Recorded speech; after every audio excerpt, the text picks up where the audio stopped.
If we are God experiencing itself, why are we hypnotized and never pay attention? It's part of selling yourself to the experience. Like when you go see a movie, you don't want anyone to tell you what happened or they will ruin the movie for you. What makes a movie fun is that if it is a scary movie, you jump and scream. If it's a sad movie, you cry. If it's a comedy movie, you laugh. But it is hard to sell yourself to the idea and enjoy the movie when you already know what is going to happen, so it becomes boring. One secret is to let go all the unnecessary concepts we have. This is done by observing them. Love is what remains when we cling no longer to ideas from the past, and we want no longer to reach anything.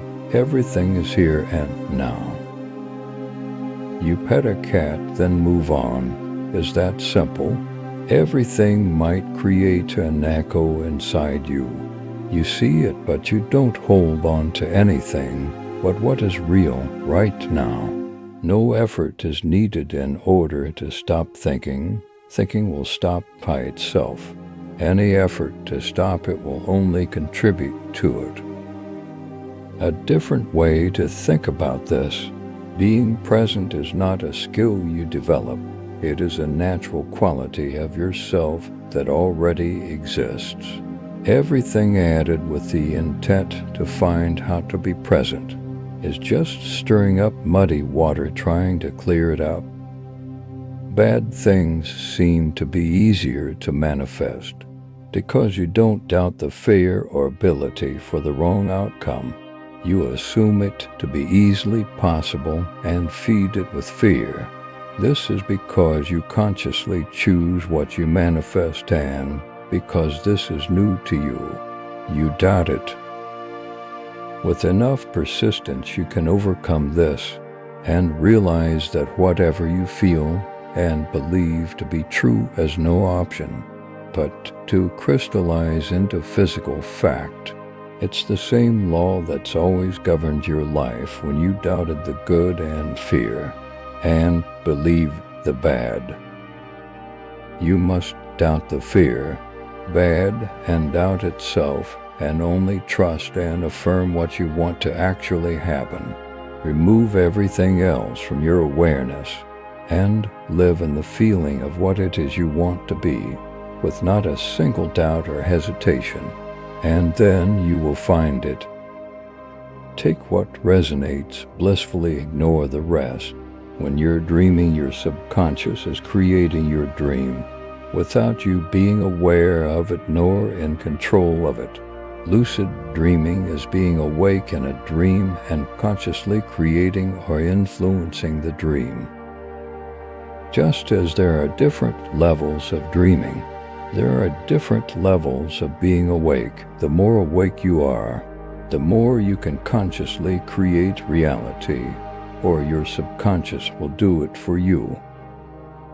Reality is created from within every moment into all dimensions. Are you awake now? What are you creating or dreaming?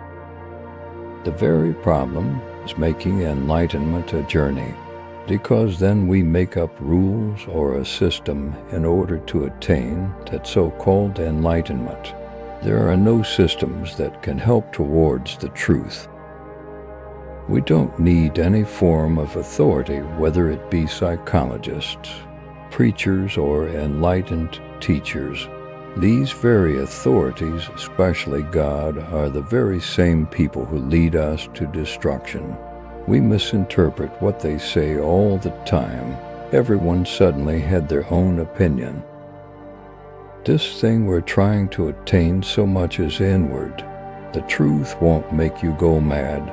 It doesn't turn you into some kind of know-it-all person, but rather, maybe you become a whole human, not a fragment of Christian, British, white, or black person. You're a full human being who thinks or moves using his whole body.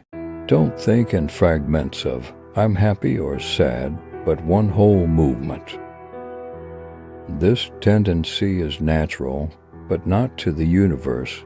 It's natural to the ego, who exists only through the intersection of consciousness and the universe. As a byproduct of individuality, the ego is the knife that splits light or dark, good and evil, and ultimately, yourself from the universe. Understanding yourself requires deciphering the ego and all of the illusions it casts. Thinking of it as bad or wrong only strengthens it. It feels the need to keep you in a tiny box, because if you die, it ceases to exist. Its inherent desire to keep you alive is very relatable, as our path to continuous enlightenment is exactly in line with the only desire of the ego, to exist long enough to become something more than what it started as. It is only through understanding and empathy towards the ego, or ourselves, that we can truly transcend it, because it is a mirror, and it only goes up when it thinks you are in danger. The mirror works both ways, too. What you project will be reflected back to you, not only from others, but from your own ego. So if you want love and abundance, you must first treat yourself in a way that tells your subconscious that is what you deserve. Who are you? Think about this deeply. When you look inside your body or brain, all you find are cells and atoms. You just find carbon, nitrogen, oxygen. What you really are is a complex structure which the laws of nature have assembled. You are billions of chemical reactions and processes that your friends and family recognize as you, because those reactions or cells behave similarly day to day and week to week. The deeper you look for yourself, the more you find out that a you doesn't exist. All that exists is the natural universe and its laws. You are something the whole universe is doing, in the same way a wave is something that the whole ocean is doing. Imagine life as a river, and instead of trying to control the current, you decide to flow with it. When you stop micromanaging every detail of your life, you step into a space where you can truly be yourself. It's like letting go of the need for a destination and embracing the joy of the journey. Think of life as a grand play, and you've decided to enjoy every scene without obsessing over the script. You're not fixated on specific outcomes, whether it's about your personal goals, work, or relationships. Surprisingly, when you're at peace with the present, you find fulfillment and gratitude in the now. It's like being a child again, playing freely without worrying about the end result. By releasing the grip on control, you allow the sense of play to return, making every moment an adventure. We can attempt to insert ourselves into matters outside of our control, but still don't have total control of an outcome. There's always going to be an infinity of outcomes that the finite mind doesn't imagine.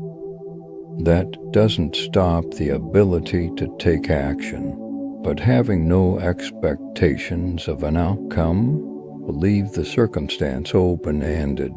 So manifesting a desired reality will still be in play. The moment you give up dreaming is the moment those dreams stop manifesting. So if you do take action, and that action didn't amount to a desired result, don't give up. Remain in that high vibrational state, and the universe will have no choice but to mirror the energy being projected.